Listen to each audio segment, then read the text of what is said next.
I think this often happens on the left these days. Obama knows from his plummeting ratings in the opinion polls that he's not long for this world. He will be a lame duck president from this December once the midterm elections for the entire House of Representatives as well as a third of the Senate have been held. He knows this now.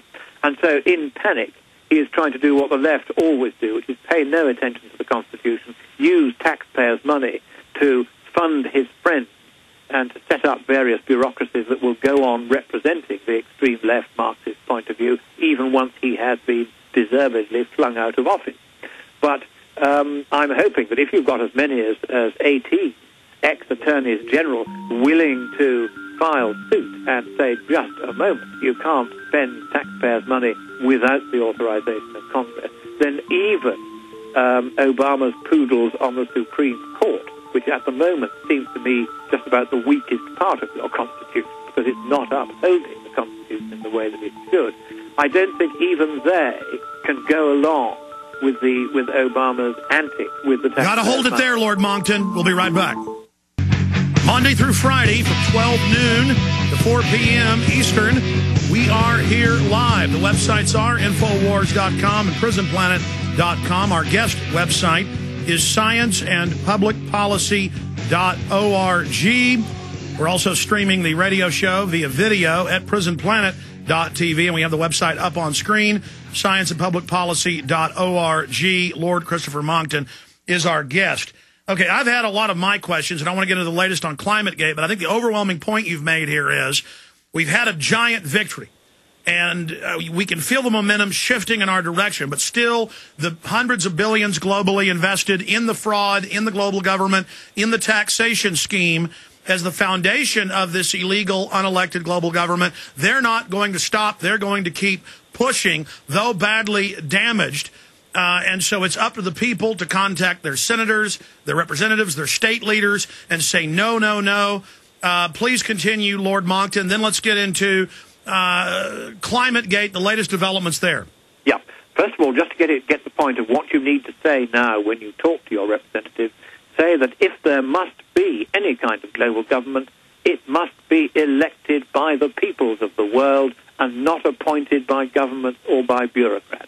It's got to be elected, and that will stop the nonsense faster than anything. So now, on to the latest on ClimateGate.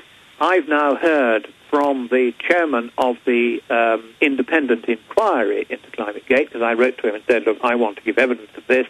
He says that he's just about to appoint a team to look at who's going to give evidence and who isn't, and at that point they'll get back to me. So that is slowly happening. More interestingly, arising out of ClimateGate, there is now a general mood in the air that those who have been peddling this climate scare for so long and who have quite wrongly claimed the moral high ground are now losing it, not only because the science doesn't work out, not only because there's no economic case even if the science does work out, not only because even if we had to have something to do economically with this, we don't need a global government to do it. Not even because even if we do have a global government, it must be an elected global government, and at the moment they're planning not to.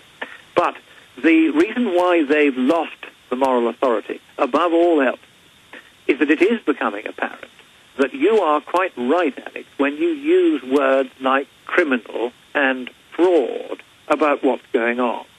And, for instance, the chairman of the IPCC science panel, Dr. Rajendra Pachauri, when I was in Copenhagen, I went to hear him give a lecture.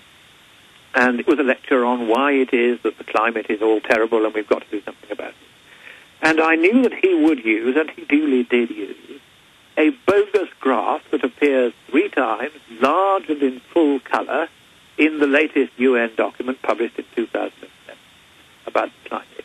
An entirely bogus graph, which was created using a false and well-known false and fraudulent statistical technique to try to pretend, quite falsely, that the rate of warming is itself increasing. And I confronted him as he arrived at that lecture and handed him a detailed letter from me explaining what was wrong with this graph, telling him not to use it, and asking him to get back to me within 48 hours to say that that graph would no longer be used, either by him or by the IPCC. and that this kind of fraud would in future be desisted from. I also raised the question at the end of his speech, having seen him use the graph, saying, look, you've used it again, and this is a bogus graph, and I'm going to give you 48 hours to get back to me.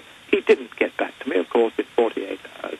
And I am now reporting him to the police in India for scientific and financial fraud, because he has a large financial vested interest in numerous corporations and quangos and bodies. And you were saying that a year ago to money out of the climate scam. Sir, to interrupt you, you were saying a year ago that he was involved. It's finally all over British and U.S. papers that they're shutting down famous steel plants in England to open them up in India when he's one of the big owners.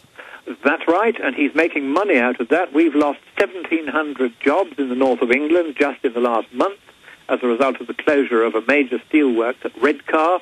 That has now been transferred to India, where they're going to build exactly the same steelworks, and they're going to be making money twice. First of all, because they get money from us because we're no longer doing the carbon emissions. And secondly, because by using our steelworks and its technology, they will be emitting less carbon than they would have been by any other method of steel production. And we are paying at both ends for this. Outrageous! And our workers are losing their jobs. British are paying to lose their jobs. That's right. We are paying Pachauri personally to take 1,700 of our workers' jobs and transfer, not the workers, just jobs, to India, where he will make money again by various credits under the Clean Development Mechanism, which is Lord one of Monckton. the boondoggles run by the UN. It's unbelievable. Got to break again. Long segment coming up. Let's go into some more fraud, like Al Gore saying the ice caps will all melt in 3 to 7 years. We'll be right back.